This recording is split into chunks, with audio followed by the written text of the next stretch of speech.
नमस्कार. मी प्राध्यापिका मेधा दाते. लेखक क्रमांक 238, 25 ऑगस्ट. आदित्याय नमः. आज भानुसप्तमी, त्यात विशेष म्हणजे रविवार आला आहे. आदित्य पूजनाचाच दिवस आहे, म्हणून सूर्याप्रती ही सुमनांजली. शब्द सुमनांजली. सूर्यास कोटी कोटी वंदन. विश्व निर्मितीच्या काळी 12 सूर्य निर्माण झाले.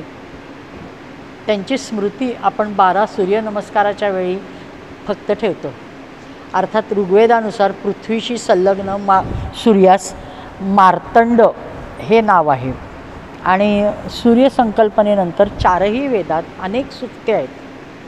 त्या प्रत्येकात सूर्याच्या अनेकविध गुणांचे वर्णन आहे. अथर्ववेदात 9व्या मंडलामध्ये पहिल्या सूक्तातले 24वी ऋचा आहे.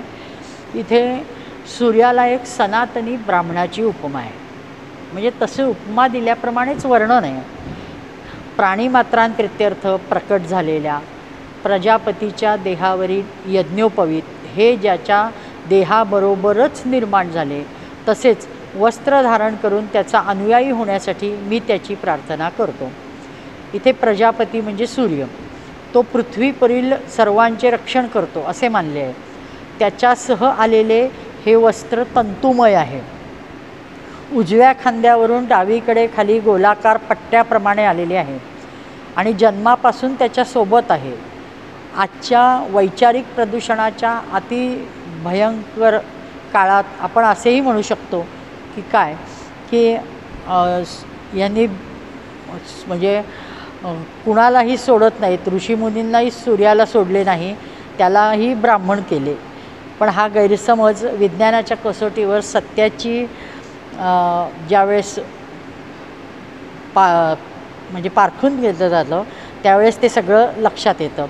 सौर खगोलशास्त्रज्ञांनी हायड्रोजनच्या लाल प्रकाशात किंवा कॅल्शियमच्या निळ्या प्रकाशात जेव्हा सूर्यबिंबाचे फोटो घेतले, तेव्हा त्यांच्या पृष्ठभागावर सूक्ष्म पांढऱ्या रेषांचा पुंजका उजवीकडून डावीकडे खाली आलेला तिरका गोलाकार त्यांना दिसला.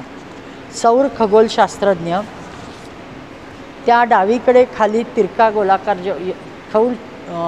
सौर खगोलशास्त्रज्ञ त्या रेषांना फिब्रिल्स म्हणजे कापसाचे तंतू किंवा वस्त्र असं म्हणतात आणि त्याला वेद यज्ञोपवीत म्हणतात. वेदज्ञान त्यांच्या 4 पावले पुढे आहे. त्यांनी खात्रीने ते जन्माबरोबर आणले असे सांगितले आहे आणि शास्त्रज्ञ अद्यापपर्यंत हे जाणू शकले नाहीत की ते कधीपासून आहेत. त्यामुळं खरे तर आपल्याला ही फार अभिमानाची गोष्ट आहे. पण अथर्ववेदात दुसरी एक ऋचा आहे.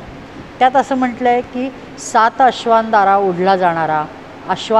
ओढला जाणारा आपला एकचाकी वेगवान रथ आदित्य सज्ज करतो.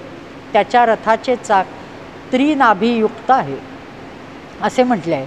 वास्तविक कोणतेही चाक म्हटले की त्याला आरे आले अनेक, पण नाभी एकच असते ना. पण इथं सूर्याला मात्र त्रिनाभी असा उल्लेख आहे. मग अलीकडे सौर खगोलशास्त्रज्ञांना एक नवा शोध लागला की सूर्याला 3 गती आहेत. एक, सूर्य स्वतःभोवती फिरतो, त्याला 24 किंवा 26 दिवस लागतात.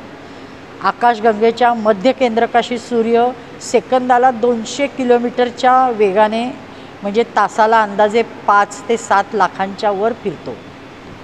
आपली आकाशगंगा ही स्वतःच विश्वाचा केंद्रबिंदू समजल्या जाणाऱ्या ताऱ्याकडे वेगाने ओढली जात आहे.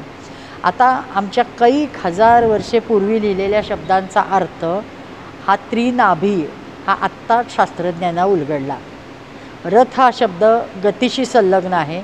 जोडीला त्रिनाभी उल्लेखून 3ही गती वेगवेगळ्या आहेत हे वेदांनी स्पष्टपणे सांगून ठेवलेले आहे. थोडक्यात शास्त्रज्ञांना नवा वाटणारा शोध वेदांमध्ये फार जुन्या काळी दिलेला आहे. फक्त गरज आहे डोळसपणे आपण तिकडं पाहण्याची. आज भानुसप्तमी निमित्त किंचित सूर्यदर्शन. धन्य वेदज्ञान आणि धन्य मार्तंड भगवान की जय. नमस्कार.